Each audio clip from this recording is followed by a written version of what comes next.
వలపు వలలో కన్నడ నేతలట. కర్ణాటకను కుదిపేస్తున్న హనీ ట్రాప్. ఇద్దరు మంత్రులు సహా 48 మంది ఎమ్మెల్యేలపైన అశ్లీల వీడియోలట. కొందరు జాతీయ పార్టీ నేతలు, న్యాయమూర్తులవి కూడా ఉన్నాయట. అసెంబ్లీలో వెల్లడించిన మంత్రి రాజన్న. వెనక డీకే శివకుమార్ ఉన్నారని బీజేపీ కాంగ్రెస్ నేతల అనుమానాలు. అసెంబ్లీలో గందరగోళం. 18 మంది బీజేపీ ఎమ్మెల్యేలపైన 6 నెలల సస్పెన్షన్. ఎవ్వరిని వదలం కర్ణాటక ముఖ్యమంత్రి.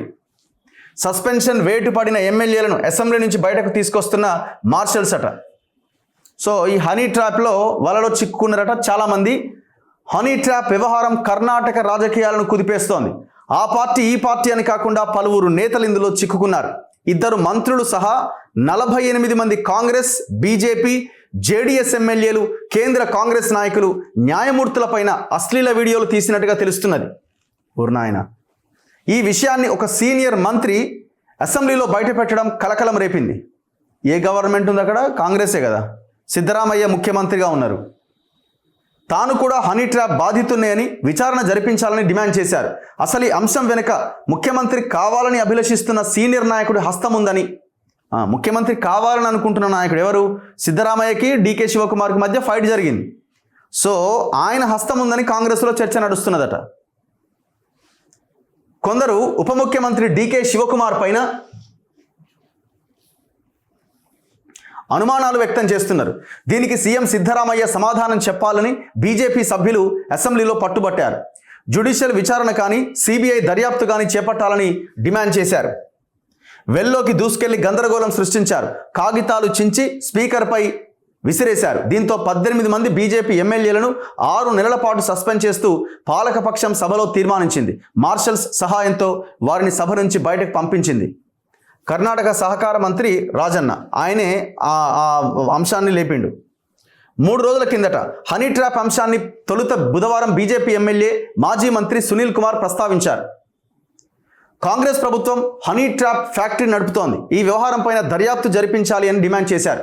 హనీ ట్రాప్ వెనుక కాంగ్రెస్ సీనియర్ నేత ఒకరు ఉన్నారని, నాయకత్వ సంక్షోభంలో రాజకీయ ప్రత్యర్థుల ప్రతిష్టను దెబ్బతీయడానికి ఇలా చేశారని BJP senior MLA Basanagouda Patil Yatnal కూడా ఆరోపించారు. సీఎం పదవిపై కన్నేసిన కాంగ్రెస్ నేతలు ఇలాంటి ప్రయత్నాలకు దిగినట్టుగా ప్రచారం జరుగుతోంది. దీనిపై గురువారం సహకార మంత్రి కేఎన్ రాజన్న సభలో ప్రస్తావించారు.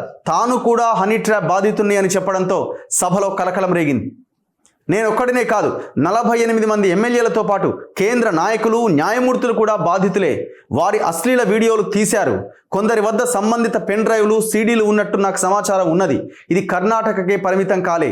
చాలామంది జాతీయ స్థాయి పార్టీ నేతల పెన్ డ్రైవ్లు కూడా ఉన్నాయి. దీనిపై లిఖితపూర్వకంగా ఫిర్యాదు చేస్తా.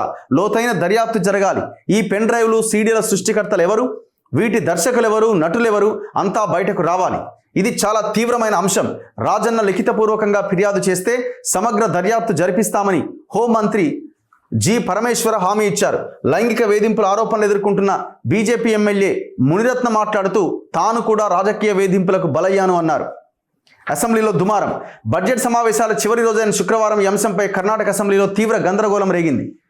సభ ఉదయం ప్రారంభం కాగానే బీజేపీ, జేడీఎస్ ఎమ్మెల్యేలు వెల్లోకి దూసుకెళ్లారు. హనీ ట్రాప్ రుజువులంటూ సీడీలు ప్రదర్శించారు.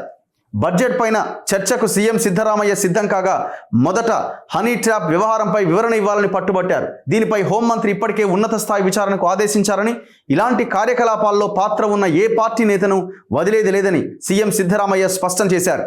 ఒకవైపు ఆయన వివరణ ఇస్తుండగానే బీజేపీ సభ్యులు పోడియం వైపు దూసుకెళ్లి ప్రభుత్వానికి వ్యతిరేకంగా నినాదాలు చేశారు.